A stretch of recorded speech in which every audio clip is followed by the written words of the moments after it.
नित्य प्रभु किसी न किसी गोपी के घर में माखन चोरी करने जाते।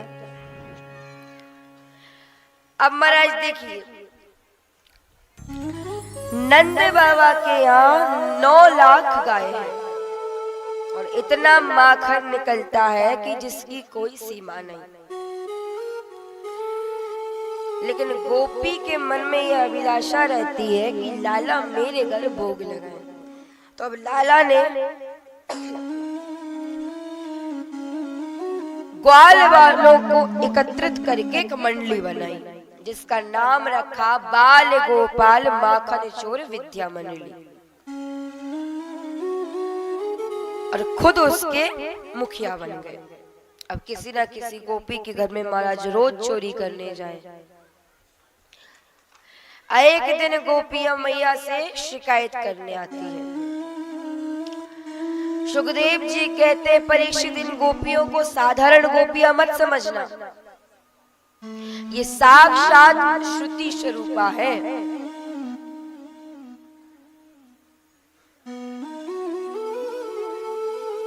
गोपियां कहना कुछ और चाहती है लेकिन महाराज कह कुछ और रही है। गोपियां कहते हैं, मैया तेरो लाला बछड़े खोल देता है। मैया कहती है, तुम दूध गाय धोने जाती होगी तो खोल देता होगा।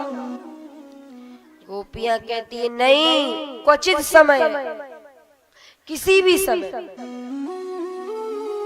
अब बोले बछड़ा कौन है? तो बोले ये जीव आत्मा ही बछड़ा है,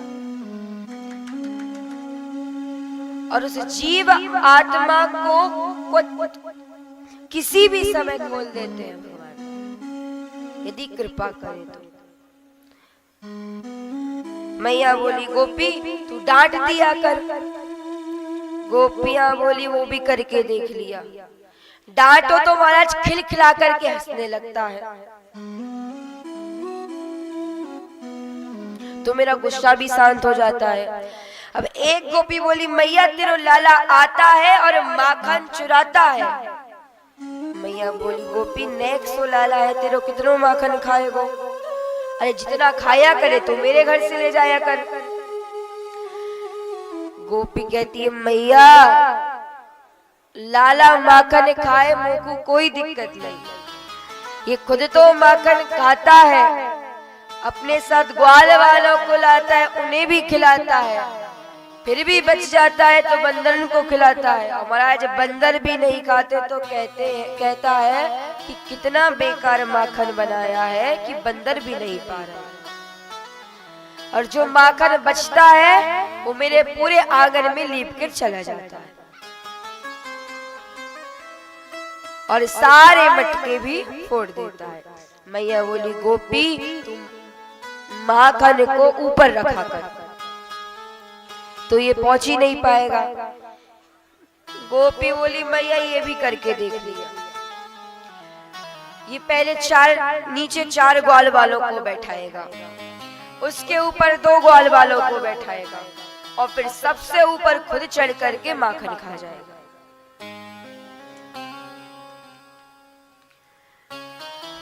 मैया कहती, अंधेरे में रख दिया करो, इसे कैसे दिखाई देगा? गोपी कहती है, मैया जो आपने ये चमकते हुए मणि के इसे कंगन पहना है ना, तो ये अंधेरे में भी माखन ढूंढ लेता है। एक गोपी कहती है, मैया मेरी भी बात सुन लो। मैया कहती है, अब तू काहे बची है, तू और सुना दे। कहती है, गोपी कहती है कि जिसके घर माखन है वो तो इससे परेशान है ही, और जिसके घर माखन नहीं है वो भी इससे परेशान है। गोपी कहती है, मैया एक दिन मेरे घर आया, माखन तो इसे मिला नहीं, तो कहता है, अरे राम रे, कितने गरीब लोग हैं, इनके यहाँ माखन भी नहीं है, और मेरे बच्चों को रुला करके चला जाता है। एक गोपी कहती है, मैया मेरी तो सुन ले। मैया कहती है, क्या गोपी? गोपी कहती है, मैया एक दिन की बात है, मैं अपने आंगन को लीप रही थी, लाला आयो। लाला कहे, भाभी राम राम। मैंने कहा, लाला राम राम। लाला पूछो भाभी लीप काहे को रही है? मैंने कही लाला आज मेरे घर सत्यनारायण भगवान की कथा है, तू अपनी मैया से कह दियो सुनने को आ जाएगी। महाराज ये लाला गया और 2 कुत्तों के पिल्ले को उठा करके लाकर सत्यनारायण भगवान की सिंहासन पे बैठा दिया और मुझसे कहता है भाभी लो सत्यनारायण भगवान के दर्शन कर लो।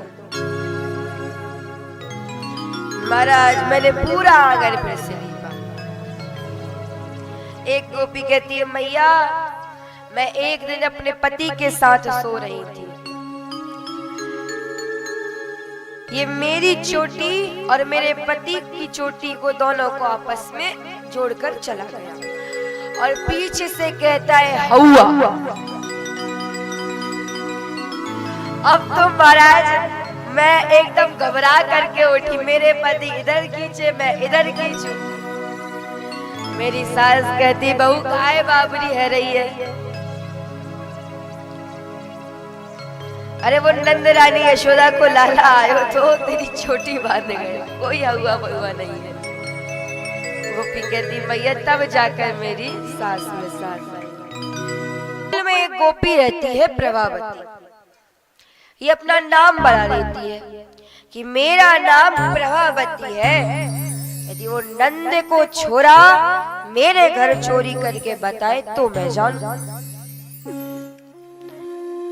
महाराज एक दिन नया नया ताजा माखन निकाल करके ऊपर खुट्टी पे टांग दी। इस प्रभावती का देवर लाला की मंडली में शामिल है, अपने लाला को दिखा करके माखन टांग दी। इसका देवर आया लाला से कहता है कन्हैया आज तू मेरे घर चल चोरी करने, मेरी भाभी ने ताजा ताजा माखन निकाला है। कन्हैया कहते हैं ठीक है। जैसे ही प्रभावती यमुना जी में जल भरने को गई वैसे ही लाला और ग्वालवाल घर के अंदर। अब महाराज प्रभावती जल भरने तो गई नहीं, बाहर आकर छिप गई।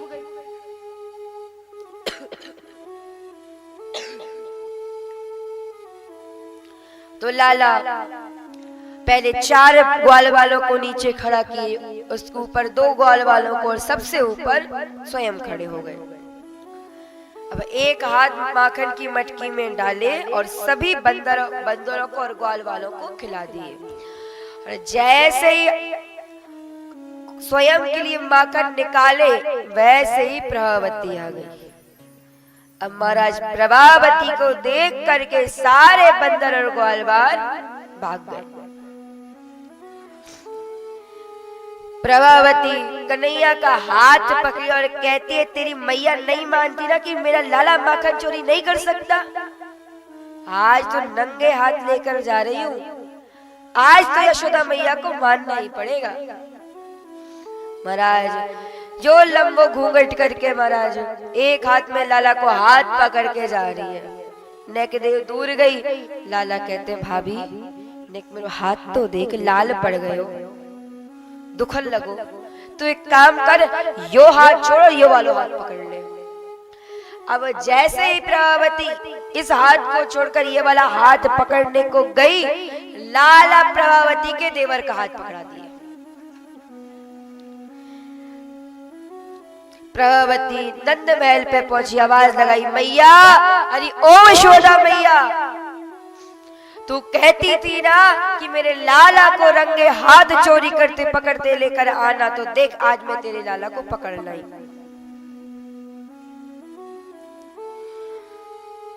मैया बाहर आई, मैया कहती काहेगा गोपी? प्रभावती कहती है देख मैं तेरे लाला को पकड़ के लेके आई रंगे हाथ।